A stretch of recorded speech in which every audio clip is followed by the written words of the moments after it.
नमस्कार दोस्तों। आज की कहानी का विषय है 100 रुपये की एक बात।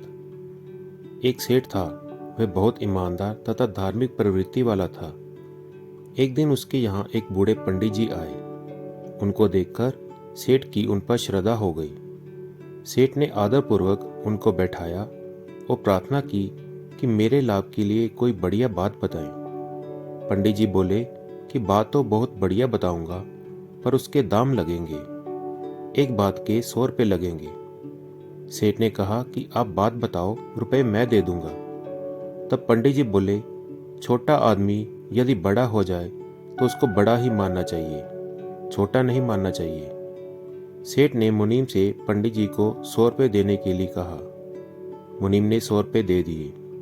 सेठ ने कहा, और कोई बात बताएं। तब पंडित जी बोले, दूसरे के दोष को प्रकट नहीं करना चाहिए। सेठ के कहने पर मुनीम ने इस बात के भी 100 रुपये दे दिए। सेठ बोला, और कोई बात बताएं। तब पंडित जी बोले, जो काम नौकर से हो जाए उसको करने में अपना समय नहीं लगाना चाहिए। मुनीम ने इसके भी 100 रुपये पंडित जी को दे दिए। सेठ फिर बोला, एक बात और बता दें। पंडित जी बोले, जहाँ एक बार मन फट जाए वहाँ फिर नहीं रहना चाहिए। मुनीम ने इस बात के भी 100 रुपये दे दिए। फिर पंडित जी वहां से चले गए। सेठ ने चारों बातें याद कर ली और उनको घर में तथा दुकान में कई जगह पर लिखवा दिया। कुछ समय के बाद सेठ के व्यापार में घाटा लगना शुरू हो गया। घाटा लगते लगते ऐसी परिस्थिति आई कि सेठ को शहर छोड़कर दूसरी जगह जाना पड़ा। साथ में मुनीम भी था। चलते चलते वे एक शहर के पास पहुंचे। सेठ ने मुनीम को शहर में कुछ खाने पीने का सामान लाने के लिए भेजा। दैवयोग से उस शहर के राजा की मृत्यु हो गई थी। उसकी कोई संतान नहीं थी। अतः लोगों ने यह फैसला किया था कि जो भी व्यक्ति शहर में प्रवेश करेगा उसको ही राजा बना दिया जाएगा। उधर मुनीम शहर में गया तो द्वार के भीतर प्रवेश करते ही लोग उसको हाथी पर बैठाकर धूमधाम से महल में ले गए और राज सिंहासन पर बैठा दिया। इधर सेठ मुनीम के लौटने की प्रतीक्षा कर रहा था। जब बहुत देर हो गई तब सेठ मुनीम का पता लगाने के लिए खुद शहर में गया। शहर में जाने पर सेठ को पता लगा कि मुनीम तो यहाँ का राजा बन गया है। सेठ महल में जाकर उससे मिला।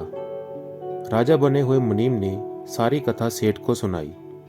सेठ को पंडित जी की बात याद आई कि छोटा आदमी यदि बड़ा हो जाए तो उसको बड़ा ही मानना चाहिए, छोटा नहीं मानना चाहिए। सेठ ने राजा को प्रणाम किया। राजा ने उसको मंत्री बनाकर अपने पास रख लिया। राजा के घुड़साल का जो अध्यक्ष था उसका रानी के साथ अनैतिक संबंध था।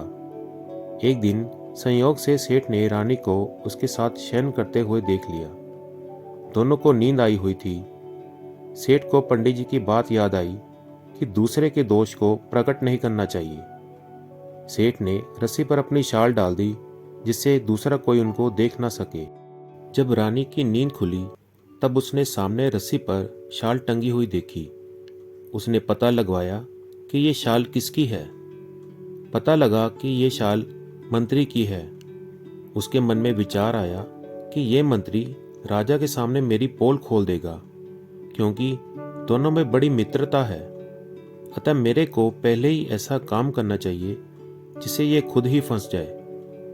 रानी सेठ की शाल लेकर राजा के पास गई और बोली कि आज रात में आपका मंत्री बुरी नीयत से मेरे पास आया था, परंतु मैंने उसकी कुचेष्टा को सफल नहीं होने दिया।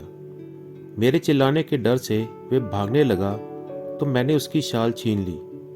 ये देखो उसकी शाल। राजा ने देखा तो पहचान लिया कि जब वह मुनीम था तब उसने ही यह शाल खरीदकर सेठ को दी थी। रानी की चिकनी चुपड़ी बातों से राजा की बुद्धि फिर गई। उसने रानी की सलाह से सेठ को खत्म करने का विचार कर लिया। दूसरे दिन राजा ने सेठ को कसाई से मांस लाने के लिए कहा। उधर कसाई को पहले ही कह दिया गया कि कोई आदमी तेरे पास मांस लेने के लिए आए तो उसको मार देना। सेठ को बड़ा आश्चर्य हुआ कि मैं मांस छूता तक भी नहीं, फिर भी राजा ने मेरे से मांस लाने के लिए कह दिया। इसमें जरूर कुछ ना कुछ बात है। तभी सेठ को पंडित जी की बात याद आई कि जो काम नौकर से हो जाए उसको करने में अपना समय नहीं लगाना चाहिए। सेठ ने मांस लाने के लिए अपने नौकर को भेज दिया। कसाई ने नौकर को मार दिया। इधर राजा को गुप्तचरों के द्वारा घुड़साल के अध्यक्ष के साथ रानी के अनैतिक संबंध का पता लग गया। राजा को बड़ा भारी पश्चाताप हुआ कि रानी की बातों में आकर मैंने इतने ईमानदार सेठ को मरवा दिया। बाद में पता लगा कि सेठ तो जीवित है। राजा को बड़ी प्रसन्नता हुई। वह एकांत में सेठ के पास गया और अपनी भूल के लिए क्षमा मांगी।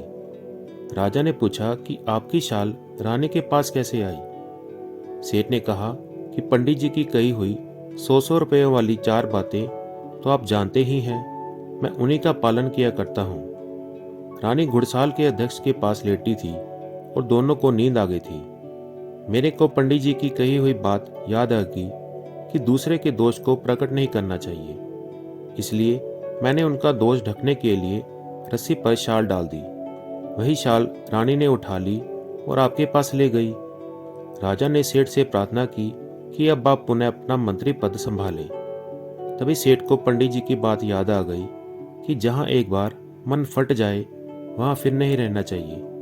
सेठ बोला कि अब मैं यहाँ पर नहीं रहूँगा, चला जाऊँगा। राजा ने रुकने के लिए बहुत प्रार्थना की, पर सेठ माना नहीं और वहाँ से चला गया। दोस्तों, अगर आपको ये कहानी अच्छी लगी तो प्लीज़ इसे लाइक कीजिए, शेयर कीजिए और चैनल को सब्सक्राइब करना ना भूलें। धन्यवाद।